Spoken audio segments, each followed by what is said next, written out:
¿Sabes cómo identificar si un animal es feliz? En este programa vamos a explorarlo juntos y juntas y vamos a ver el bienestar animal desde lo más básico hasta con datos sorprendentes. Hablaremos de sus emociones, de lo que necesitan para vivir bien y de cómo nuestras decisiones pueden marcar la diferencia. Prepárate para reflexionar.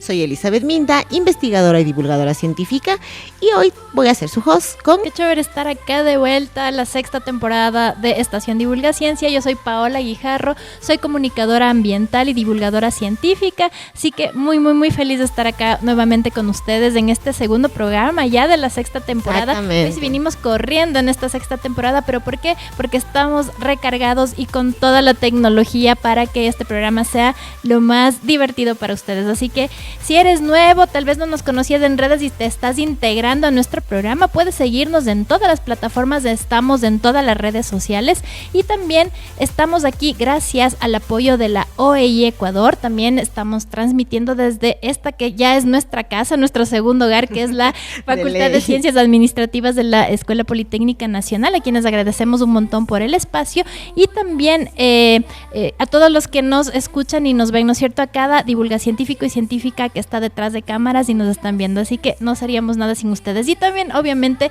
a la radio de la Casa de la Cultura, Cultura FM 100.9, que nos transmite todos los domingos a las 11 de la mañana.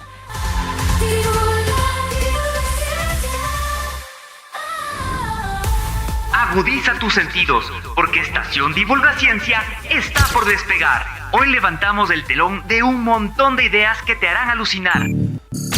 Únete a la tripulación mientras despegamos al infinito y más allá del conocimiento. ¿Listos para la cuenta regresiva? 5, 4, 3, 2, 1. ¡Comenzamos!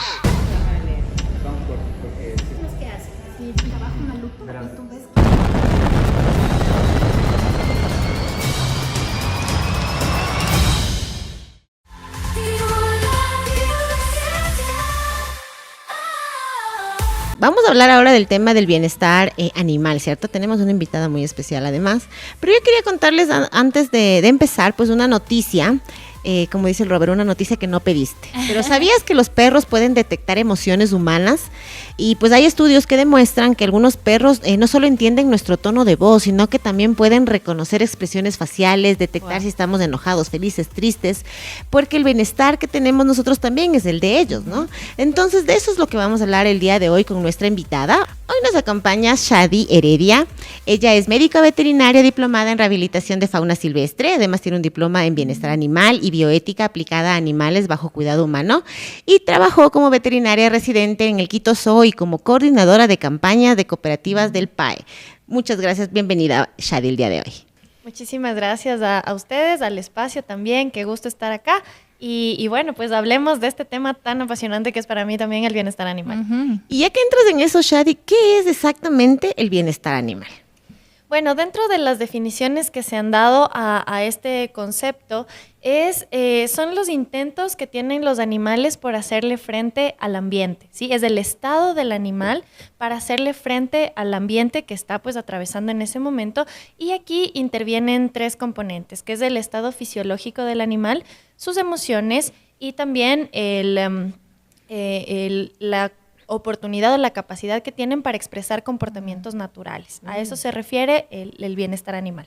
Qué chévere, Shadi, que a mí me encanta este tema porque yo sí tengo mascotas y realmente yo sí puedo decir, a veces me dicen que estoy loca, pero yo convivo tanto con ellos que ellos a veces hasta ya adoptan ciertos comportamientos que van respondiendo a lo que yo quiero, ¿no es cierto? Por ejemplo, a mi gato es un chiste, yo llego a la casa y no tiene agua y se acerca al lavadero de la cocina a indicarme que él necesita agua. Entonces, como que dice, solo le falta hablar a este animal, y es claro como nosotros también interactuamos, nos relacionamos con ellos, ¿no es cierto? Es una forma también de convivencia, pues para eso les tenemos, y ya en un ratito quisiera hablar contigo sobre esto del tema de la convivencia, pero Shadi, nosotros somos uno de los pocos países que ha adoptado, por ejemplo, en su constitución el tema de los derechos de los animales, ¿no es cierto? Creo que en eso sí somos un país que ha cuidado muchísimo eso, también ha sido gracias a la lucha de los colectivos, de todo, ¿no es cierto?, que cuidan esto del bienestar animal. ¿Este bienestar animal responde a esos derechos o cómo funciona? A ver, sí, justamente Ecuador es el primer país del mundo que reconoció a los animales como sujetos de derechos. Wow. Es importantísima esta diferenciación porque en otros países se los ha reconocido como seres sintientes, que está perfecto. Sin embargo, reconocerlos como sujetos de derechos es ir un paso más allá. Es como cuando nosotros reconocimos a la naturaleza también como sujetos de derechos.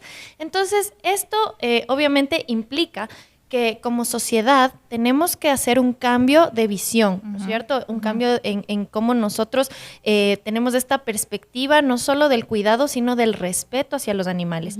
Y la sentencia del caso Estrellita, que es la que justamente da este paso adelante en la forma legal de reconocerles a los animales, nos dice que tenemos que reconocer la individualidad de cada animal, porque muchas veces, y dentro de lo que la naturaleza está reconocida como sujetos de derechos, se lo hace como el ecosistema, ¿no es cierto? Pero los animales solamente eran como parte de un ecosistema y no estaba muy claro.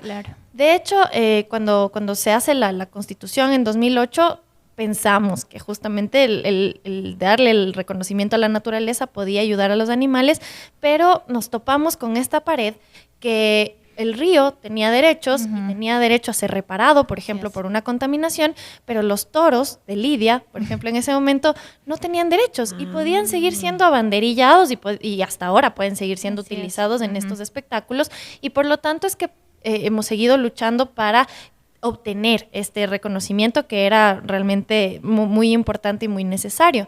Entonces, este reconocimiento legal nos hace que tengamos que tomar nuevas medidas. La Corte mandó a hacer una ley que reconozca estos derechos y que vaya acorde, ¿no es cierto?, para reconocer su individualidad, y reconoce el principio interespecie y de interpretación ecológica dentro de la sentencia. Y ahí entonces también, o sea, dentro al momento de reconocer a los animales, ¿no?, como sujetos de derecho, ahí también están entonces involucrados todos los animales, o sea, mascotas, fauna silvestre, todos ellos van a ser tratados ahora como individuales y con sujetos de derecho. Exactamente, esa es una de las maravillas, digamos, de esta sentencia, porque realmente es muy bonita de leer. Lo que dice es que cada animal, o sea, cada individuo tiene este reconocimiento legal, y que además podemos utilizar todas las herramientas legales para la protección y defensa de sus derechos. Wow. Entonces, por ejemplo, el caso inició porque la organización Victoria Animal solicitó un habeas corpus para una monita. Exacto. Entonces, los jueces pues estaban muy confundidos de que, o sea, el habeas ¿Por qué? corpus... ¿Cómo así un animal? Si es un animal, ¿por qué pedimos un habeas corpus?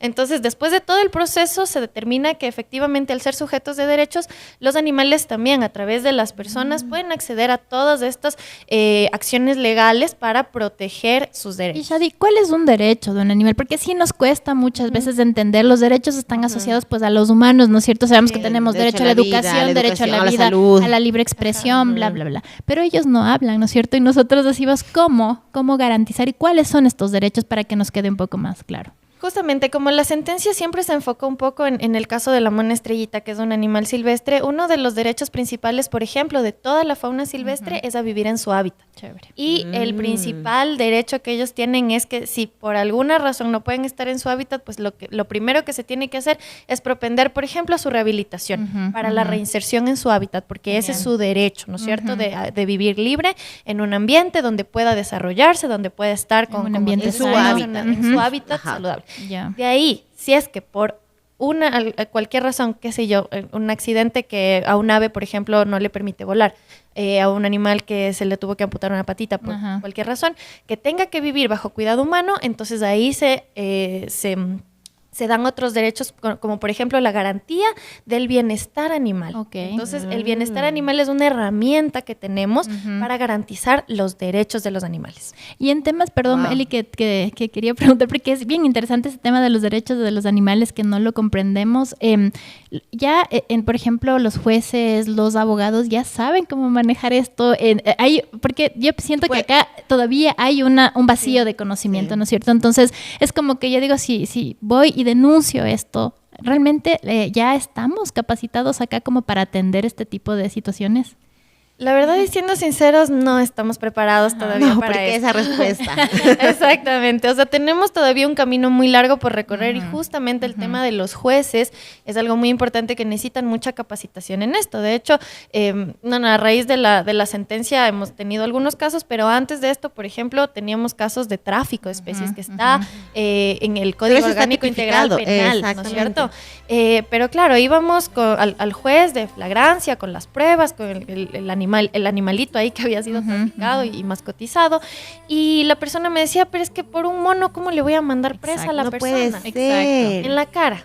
Entonces, es una locura porque yo tengo compañeros que trabajan conmigo y leyeron recientemente, estos días salió, no sé si ustedes vieron que ya el río Machangara ganó el derecho de ser restituido y salvado. Wow. ¿Y qué decía? Yo escuchaba comentarios de la gente que decía, pero un río, o sea, ¿qué tiene que ver un río con el tema de derechos? Y te repreguntaba esto, porque es esto, todavía no hay una concepción en los humanos de que la naturaleza tiene derechos cuando seguimos viviendo en este tema de que somos nosotros supremos de la naturaleza. Es justo, ¿no? eso iba a decir. Además, este tema, ¿no? De a la final, si los animales están en peligro por cualquier circunstancia, siguen siendo actividades de los humanos los que los ponen a ellos en ese peligro. Entonces, ¿por qué no concientizar a las personas precisamente de que tus acciones pueden causar el problema en un animal, ¿no?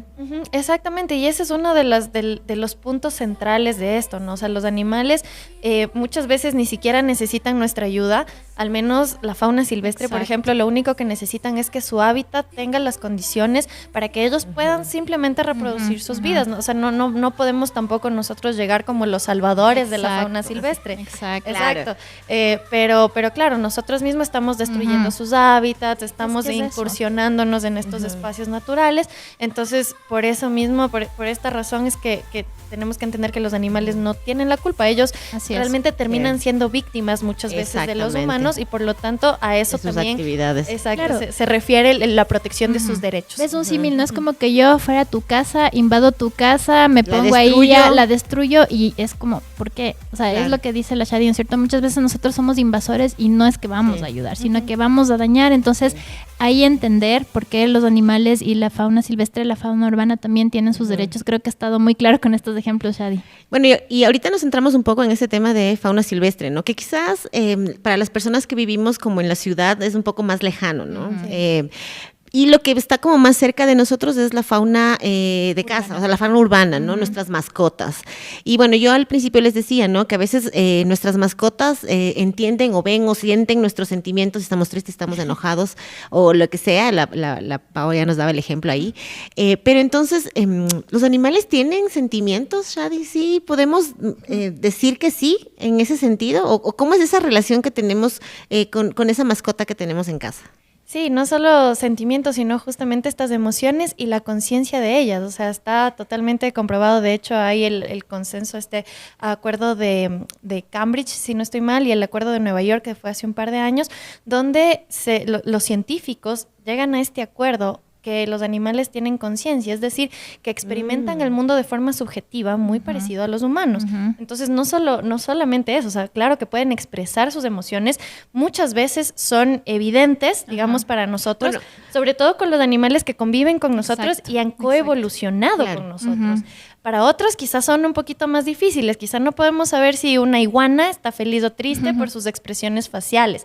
Lo podemos hacer a través de otros métodos, pero con los perros y gatos es mucho más sencillo justamente por este proceso de coevolución. Además que tú ves, ¿no? Cuando llegas, no sé, a casa, bueno, yo no tengo mascotas, pero a veces cuando llegas a las casas de mis amigos y tienen mascotas, cuando están entrando, tú ya les ves que empiezan a saltar y se ponen felices porque sus dueños llegan.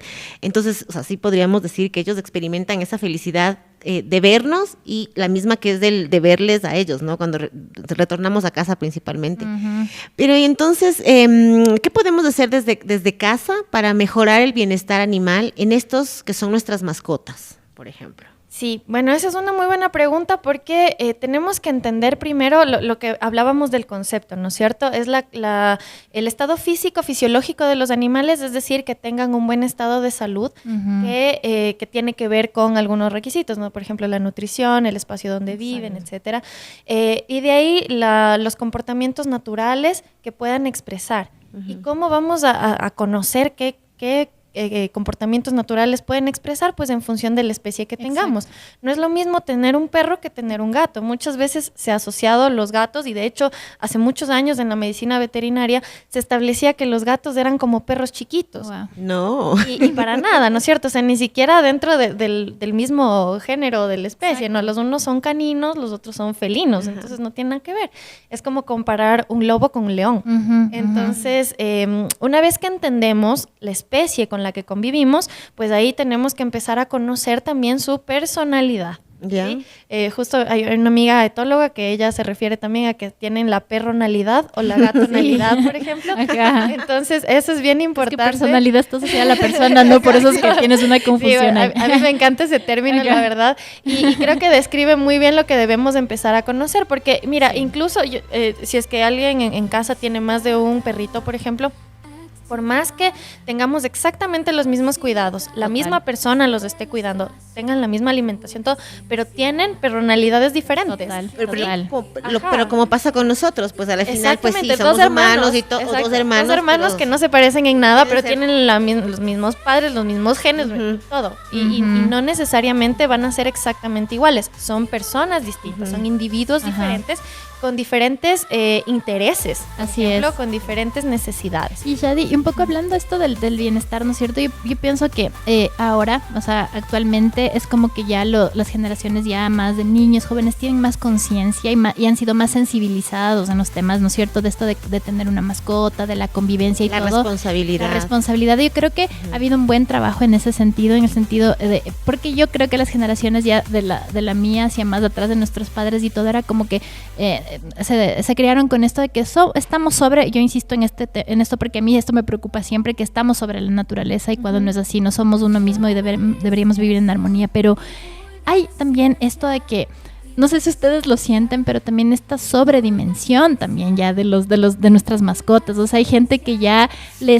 hasta les quieren ya como hacerles como humanos y les cuidan como humanos. ¿A qué se debe tan? Bueno, yo entiendo que es un montón de factores, pero eso porque también se da esta sobreexageración sobre el cuidado de un animal, por ejemplo, que a mí me parece a veces un poco extraño y también para mí responde a temas comerciales porque ahora te venden un montón de cosas para Hay que tú tiendas tengas específicas, para que tú ¿no? tengas a tu Para animal así esas por poco cosas. ya como la estrella de casa. O sea, ¿cómo equilibrar esto también? Porque ha sido ya una sobreexageración en el cuidado. Ajá. Quizás complementando, porque yo también iba a hacer esa misma pregunta, yo también tengo ahí como un colapso mental en eso, porque es el saber, o sea, ¿es bueno? ¿Es malo? ¿O ¿estamos haciendo bien? Como humanos me refiero, ¿estamos haciendo bien? ¿Estamos haciendo mal? Bueno, es una pregunta súper, súper interesante porque hay cositas que debemos ver caso por caso, ¿no es cierto? A veces la exageración a la que nos referimos muchas veces tiene una razón de ser, pero por ejemplo la sobreprotección de las madres a sus hijos biológicos tiene una razón también detrás. Y el tema de la protección de los animales a veces sí te voy a decir que puede ser un poquito difícil saber si es que nos estamos pasando del límite, pero a veces yo, por ejemplo, desde mi práctica, desde mi experiencia, yo prefiero muchas veces a los tutores que se preocupan más de lo normal, aquellos que no se preocupan. A los que dejan a los animales en la terraza, amarrados, botados, ¿no es cierto? Porque hay que entender una cosa, y esto, por ejemplo, incluso de los debates, por ejemplo, de la ley que tuvimos, era, es que la humanización y la humanización. Y la verdad es que, o sea, poniéndonos ya a pensar en esto, para mí la humanización es solamente tratar a los animales con humanidad. ¿Ya? Otra cosa muy diferente es la antropomorfización. Exacto. ¿Sí? Cuando nosotros antropomorfizamos, le estamos dando características o emociones humanas a los animales y que queremos no imponer a veces, ¿no? necesariamente sienten. Entonces, eso puede ser peligroso por un lado, pero por ejemplo, en perros, quizá ahorita no se me sale un ejemplo, pero por ejemplo, con el tema de los toros de lidia, los taurinos lo que dicen es que el toro muere con honor. Exacto. Entonces, ¿Qué honor puede haber en eso? Exacto, ahí estamos antropomorfizando y es el ejemplo para mí más evidente, ¿no es cierto? Ellos justifican este maltrato animal diciendo que el toro muere con honor. pero le están dando No, una para característica humana que el animal definitivamente nada que ver. Y yo iba más por el lado de esta exageración, porque yo he visto familias que sobreprotegen tanto a su mascota, le cuidan tanto que, por ejemplo, le hacen obeso. Ya. He Exacto, visto ya, gatos. pero- Oigan, ya Claro. va contra Sí. la salud del propio animal. Así es. También va contra ya el bienestar mismo, Eso porque iba a decir, tampoco así estás es. haciendo como un bien, sobre exagerando en el cuidado. O sea, no es que porque yo totalmente de acuerdo contigo que mejor ver humanos que con conciencia cuidan a sus mascotas y los tienen Que sean bien. respetuosos, Pero responsables. muchas veces pasa esto y también, bueno, yo creo que respondo a un montón de cosas emocionales del humano mismo también, pero Sí. la cuestión es que es eso, ¿no? Es ver un poco que tampoco debemos sobreexagerar porque estamos atentando contra la salud primero de este animalito, estamos atentando contra su propio esencia, su propio ser, ¿no es cierto? Entonces, no debemos, por ejemplo, no sé si ustedes han visto también estos animales que son sobreamaestrados, que les hacen bailar, que les hacen saltar. Para mí de pronto hay un montón de violencia también detrás de eso, porque les estás adoctrinando a cómo tú quieres verle al animal, no como el animal es, no le dejas ser Exacto. libremente como es. Entonces, todo eso, estos sobrecuidados y este sobreadoctrinamiento a los animales también es peligroso, ¿no? Sí, justamente, por ejemplo, o sea, tenemos que entender que hay personas que hacen esto por desconocimiento. Y, por ejemplo, el tema de la obesidad es porque muchas veces no conocemos cuál es la condición corporal ideal de un animal.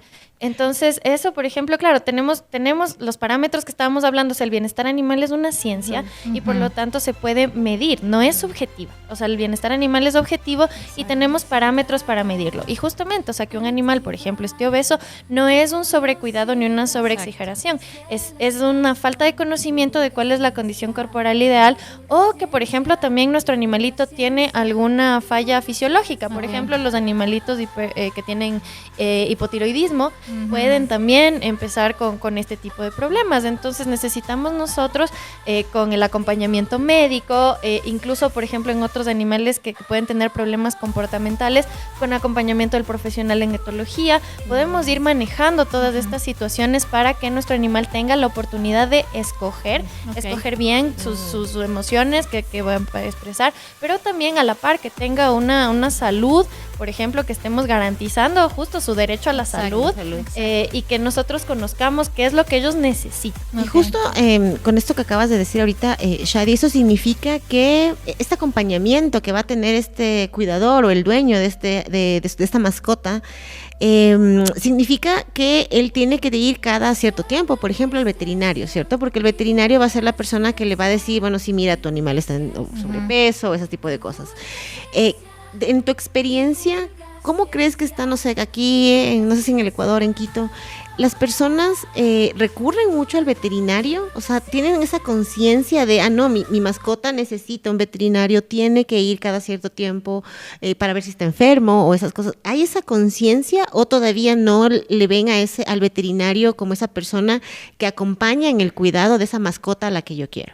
Pues la verdad es que está mejorando, o sea, si es que nosotros nos ponemos hace 10 años atrás, quizá era mucho menos porque la gente todavía no consideraba esto del bienestar justamente de los animales, no era muy conocido este tema, pero yo realmente lo que puedo ver es que sí está mejorando esta relación que se tiene. Quizá aquí la única limitante puede ser para familias de escasos recursos, por ejemplo, los costos de la atención veterinaria, porque no tenemos una atención veterinaria pública que tenga todos los servicios que muchas veces los animales necesitan. Entonces quizá esas sí pueden ir siendo limitantes, pero no sé si ustedes han visto, o sea, hay muchas veterinarias ahora en las ciudades, todas están con una clientela por lo menos. Entonces va mejorando esta relación. Cuando nosotros vamos, mira, el tema de la protección animal también tiende a esto, ¿no? Que el vínculo humano-animal se mejore. Esto implica que las personas están más preocupadas por el bienestar, por la salud de sus animales. Entonces buscan este tipo de servicios para garantizar que su animalito está bien. Entonces sí ha ido mejorando, eso sí puedo decir. Qué bueno, qué bueno en todo caso. Ojalá que también lo que vaya mejorando Shadi y Eli es una percepción, ¿no es cierto?, muy, muy difícil sobre la cual trabajar, y es esto de que las mascotas son como un adorno en la casa, ¿no es cierto? Que debes tenerlo como un adorno, tener por tener una mascota, todavía pasa, así como vemos ahora lo que decíamos de estos cuidadores que ya ya tienen más conciencia, que sí cuidan bien a su animal. Todavía sigue habiendo esto, gente que compra mascotas, gente que... Y al final del día, por ejemplo, en la fauna silvestre, vamos a poner este ejemplo más claro, cuando los zoológicos, por ahora los centros de rescate son los lugares en los que ya aportan al cuidado de estos animales, ¿no es cierto?, a la conservación de las especies silvestres. Pero en el caso de la fauna urbana, cuando ya no tienes, cuando son abandonados todavía en las calles, los animales todavía va la gente y los lanza por donde puede, vemos todavía muchísimo eso acá. ¿Cuál es este lugar al que puedes tú acudir, al que puedes ir? Hay, no sé, para fauna urbana a mí me queda todavía bien desconocido eso, porque sé que el tema como digo, de los zoológicos y los centros de rescate son para la vida silvestre. Yo podría hacer una denuncia, o si encuentro un animal silvestre en condiciones, pero ¿qué pasa con la fauna urbana aún? Porque si ves, o sea, ahora que estoy viajando mucho, todavía veo un montón de perritos abandonados. Es bien triste la situación, eso no cambia, ¿no es cierto? Entonces, ¿cuál sería una solución? Y ahí recalcar, ¿no?, que si es que hay tantos perros abandonados, somos nosotros los humanos irresponsables que hacemos eso. Así que no es que el perrito solito le dio ganas de ser libre, no, nosotros somos responsables de eso. Exacto. Bueno, para ahí tenemos como también varias respuestas, ¿no? Primero, ¿de dónde se originan estos animales que van a terminar en la calle? Según estudios, no solamente, bueno, realmente aquí en Ecuador no se hacen mucho, pero a nivel global sí se hacen estudios de dónde salen estos animales y tienen este factor común que es de la reproducción, de animales no deseadas, por ejemplo, en casas, y es que se agarró la perra con el perro y tengo perritos para regalar. Exactamente, eso para mí es una de las peores cosas, porque, o sea, ya no les estás vendiendo, pero estás regalando animales a familias que no tuvieron una conversación previa, que solamente se emocionan porque ya ven al perro chiquito, etcétera, etcétera. Entonces no hay una planificación detrás de eso y hay muchísimas probabilidades de que esos animales terminen en la calle. De ahí los criadores, por ejemplo, porque es una fuente inagotable de perros, ¿me entiendes? Son muy frecuentes. Yo tenía, no sé, bueno, tú sabes, yo trabajo en brucelosis y en caninos, y he visto muchos estudios que en países como Argentina, por ejemplo, tienen estos criaderos de perros, o sea, son bastante frecuentes, y la problemática con brucelosis en caninos ahí es brutal. Pero yo, no sé, en mi idea pensaba que en Ecuador no eran frecuentes, por ejemplo, ese tipo de lugares en donde están esos criaderos de perros de raza, normalmente suelen ser. ¿Qué tan frecuentes son esos aquí en el Ecuador? ¿Mucho? Hay muchos, pero ninguno está regulado, y eso es justamente lo que se ha intentado hacer, por ejemplo, en las ordenanzas. Mira, en 2017 que sale el CODA, el Código Orgánico de Ambiente, se establece que los GATS son los llamados a hacer el control de fauna urbana, y los GATS tienen que hacer ordenanzas, están obligados, ¿no?, a hacer ordenanzas de fauna urbana que integren por lo menos lo que dice el CODA. Sin embargo, hemos revisado y solamente 5 cantones tienen ordenanzas de fauna urbana. Son 222. ¿Ya? Y solo 5 tienen ordenanzas de fauna urbana con lo que establece el Código Orgánico de Ambiente. Algunos, por ejemplo, nos encontramos ordenanzas de peleas de gallos incluso, pero no hay de fauna urbana. No puede ser. Entonces, sí es complejo de que, imagínate, desde 2017 que se tenía que empezar a hacer, y estamos 2025 y no tenemos ordenanzas en todas partes. Entonces es muy difícil, justamente como tú dices, que podamos hacer denuncias, por ejemplo, por el abandono, por la mala tenencia, pero el tema de los animales abandonados, o sea, no es solamente el tema del abandono. Así es. Tenemos un montón de problemas con, por ejemplo, salud pública, los temas de bienestar, los temas de la gente que se queja, etcétera. Y esto no se puede abordar desde la creación de albergues. Por ejemplo, esto es imposible porque a los 2 días se te van a llenar y ¿qué haces después? Exacto. Claro. Los hacinas a los animales, los eutanasias a todos los animales, que yo sé que es una cosa como muy fuerte, pero ¿cuál es la solución? Entonces ahí justamente los GATS están llamados a hacer programas de control humanitario de población, que es lo que hemos estado tratando de hacer en todos estos años también. Con Quito se ha establecido en la ordenanza que tienen que haber este tipo de programas donde la esterilización es uno de los pasos que entonces no es el único ni tampoco el más importante, pero es fundamental que haya programa de esterilización. Por eso es que en ciertas parroquias, provincias, bueno, en ciertos lugares son bastante frecuentes también estas campañas de esterilización, ¿cierto? Bueno, yo he visto en mi barrio, sí lo hacen, no sé, al menos 2 o 3 veces y bueno, llegan los dueños con sus perritos.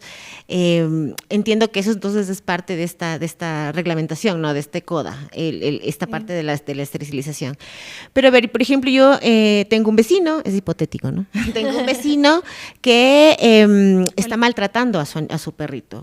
Y maltrato no solo en la parte física, sino que, no sé, lo pone en la terraza, lo amarra o lo pone en una cadena. Y si ya es mucho más fuerte, pues sí, lo está golpeando. Yo lo veo, quiero denunciarlo. Eso parece cualquier parecido a la realidad, es pura coincidencia. Así, pero dije que era hipotético. Entonces, ¿puedo hacerlo? ¿Puedo denunciar? Y si es que denuncio, ¿va a haber algo? O sea, va a ser algo realmente. ¿Se va a hacer algo este CODA, por ejemplo, que tú nos explicabas ahorita, que aunque tiene muchas deficiencias en algunos cantones, aquí menos en Pichincha, no sé, o aquí en Quito, ¿me va a permitir hacer esta denuncia? ¿Voy a poder salvar a ese animal? Sí, bueno, en Quito, en el Distrito Metropolitano de Quito, tenemos la Ordenanza Municipal de Fauna Urbana, que justamente establece los procesos para poder realizar denuncias ante mala tenencia, por ejemplo, de animales, donde tenemos que tener datos, ¿no es cierto? Y lo malo quizá es aquí que son los requisitos, a veces una limitante, porque la gente nos dice, es que yo en esa calle cuando estaba pasando en el bus le vi que le estaba pegando. Sí. Y es como, te juro que quisiéramos ayudarnos, pero ¿cómo? Entonces, en este caso, que es el vecino, sabemos el nombre, podemos tener los datos, por ejemplo, la ubicación exacta, y necesitamos evidencias, ¿no? Exacto, necesitamos tener evidencias porque les cuento que dentro de las cosas que pasan en la UBA, de lo que nos hemos podido encontrar, también hay muchísimas denuncias falsas. Me cae mal el vecino y yo le denuncio que le tiene mal al perro. Entonces, qué locura. Se gastan recursos municipales, el tiempo de los inspectores y sobre todo de animales que sí están siendo maltratados para que el inspector vaya y resulta que el animal está bien, sino que al vecino le cae mal. Oye, Shadi, y otra cosa, pero sí se puede hacer. Entonces, mira, hay unos requisitos, existe Pero la página web, se puede hacer, la unidad de bienestar animal tiene que ir a hacer una inspección, si se corrobora que existe maltrato, se sigue con el procedimiento que sería la sanción administrativa, pero de ahí también hay sanción penal, que ese es otro proceso. Y Shadi, pero una cosa, yo creo que esto también responde a una falta de información bien grande que tenemos, porque tú a veces estás en redes y te dicen hay multas, te dicen puedes denunciar y también puede haber esto de una acción administrativa, pero no queda muy claro, porque no te informan realmente cómo es la multa, si se han habido ya casos en los que se ha impuesto la ley, digamos, en estos casos, ¿cómo hacer, no es cierto? Porque lo único que se conoce, y tú dices, no es una de las partes, es la esterilización. Campañas de esterilización hay, las conoces, has visto, pero más allá de eso, ¿qué más hay para sancionar esto? Porque es como que tenemos tanta desinformación alrededor que por eso ya nadie más hace nada. Tal vez lo que dices, no, estas denuncias falsas, y también te queda esto de que ya no voy a hacer nada. O sea, yo ya no voy a denunciar porque es desgastante para mí, es desgastante para ustedes también o las personas de las instituciones que ya dirán, será falsa, será verdadera, mejor ya no hago nada porque también son recursos y lo que sea, pero ¿cómo hacer esto, no es cierto? ¿Cómo realmente, qué más hay? O sea, ¿qué más hay? Y no solo la esterilización, sino qué más está propuesto y se debería hacer. Pues bueno, que fortalecer siempre las unidades porque, a ver, ¿cuál es el problema? Y es lo que hemos hablado, ¿no es cierto? Muchas veces tenemos un desconocimiento de lo que es el bienestar animal. Entonces, ese también es uno de los componentes que se debería hacer tanto de forma personal, porque nosotros llevamos a los animales a convivir en nuestra casa. Nadie nos pone una pistola ni nos obligan a tener animales. Entonces, la primera responsabilidad realmente es con nosotros mismos, con los animales que nosotros podemos mantener y recordar que la mantención de un animal no es tampoco tan barata. Exacto. Entonces, considerar nuestros recursos a futuro, considerar nuestro tiempo incluso a futuro, porque muchas veces estudiantes, por ejemplo, adolescentes, quieren tener los animalitos, pero no están pensando en que de aquí terminan el colegio y se quieren ir a una universidad afuera del país. Y el perro, ¿quién se queda a cargo del animal? Puede que ellos los hayan cuidado maravillosamente, pero después ¿con quién se quedan? Exacto. Con los papás, con los abuelos, con los tíos, con un amigo o en la calle. Entonces tenemos que considerar todo esto, que un animal es una responsabilidad de por vida, de al menos 15 años en promedio, en gatos incluso mucho más si tiene buenos cuidados. Entonces considerar todos estos estos aspectos es principal. Eso me da felicidad, quiero que mi gato esté más conmigo. Es principal que sea a nivel personal el primer punto. De ahí, por supuesto, a nivel de las instituciones locales, que es compartir la información de cómo es una tenencia responsable, de cuál es la ordenanza, qué es lo que tipifica la ordenanza, qué es lo que estipula, cuáles son las sanciones por el incumplimiento, y de ahí a la ciudadanía, cómo se hace el proceso para hacer la denuncia en caso de que yo presencie y que sea testigo de maltrato animal. Entonces son procesos de ahí que cada uno tiene como su responsabilidad. Sí, ¿no? mucha sensibilización todavía, mucha información que compartir, porque creo que desde el desconocimiento actuamos y eso también nos hace que hagamos cosas impensables, diría yo. Y ser pacientes también, o sea, tenemos que entender que estas unidades y estos procesos son relativamente nuevos, que tenemos todavía nos falta por aprender algunas cosas. Imagínate, o sea, incluso dentro de, estoy pensando en otros casos, como por ejemplo de violencia intrafamiliar. Yo sé que los procesos no son sencillos, no son inmediatos, o sea, tienes que pasar por varias fases, son incómodos, yo estoy totalmente consciente de eso, y tenemos que por los animales también entender que hay procesos que seguir y que tenemos que ser pacientes, tenemos que estar pendientes del proceso que nosotros abrimos, hacerle seguimiento y concluir estos procesos. Si empiezas, acabas. Exactamente. Shadi, ha sido espectacular conversar el día de hoy contigo. Se nos ha ido el tiempo así. Yo sigo teniendo preguntas todavía, pero bueno, igual te comprometemos, obviamente, para que puedas venir otro día a seguir conversando de este tema. Creo que a nuestros divulgadores científicos y científicas es un tema que les apasiona mucho porque seguro muchos de ellos tienen mascotas, quieren aprender, quieren ser cuidadores responsables. Entonces, hablar de este tipo de temas creo que es muy importante. Así que muchas gracias por haber venido el día de hoy. Muchísimas gracias a ustedes y con todo gusto. Muchísimas gracias. Bueno, ya saben que el bienestar animal es algo que va a garantizar que los animales vivan sanos, así que estén pendientes, infórmense, vayan al veterinario. Un tema súper interesante el que tuvimos el día de hoy, Pau. Vamos a tener que terminar el programa, así que ya nada. Así Ya como nada. todo lo bueno se acaba. Así es. Muchísimas gracias, Shadi. También te agradezco por haber estado acá. Qué interesante tema. Creo que siempre nos queda corto el tiempo para poder abordar todas las dudas que tenemos. Pero bueno, ya haremos una segunda parte sobre bienestar animal. Así que ha sido un gusto estar con ustedes. Gracias, Eli. Gracias, Shadi, por este espacio. Los divulgadores científicos y científicas que nos escucharon, que nos vieron, pues felices de estar acá. Y recuerden que este programa se retransmite los domingos a las 11 de la mañana a través de Cultura FM 100.9 y a través de nuestras redes. ¿Cuándo, Eli? Exactamente, estén pendientes de nuestras redes sociales, siempre estamos en el Facebook, en el Instagram, en el TikTok, en el X también. Siempre les estamos en el ex, no con el ex, en el ex, no con el ex. Así que estén pendientes siempre de nuestras redes sociales, de nuestro YouTube también, denle like, apliquen a la campanita para que les llegue la notificación de nuestros nuevos videos. Y nada, vamos a estar pendientes estén ustedes pendientes de nosotros, que les vamos a traer mucha más información. ¡Qué viaje! Pero la curiosidad nunca duerme, así que mantén tu atención porque la siguiente semana regresaremos a la Estación Divulgaciencia, donde cada pregunta es el comienzo de una nueva aventura.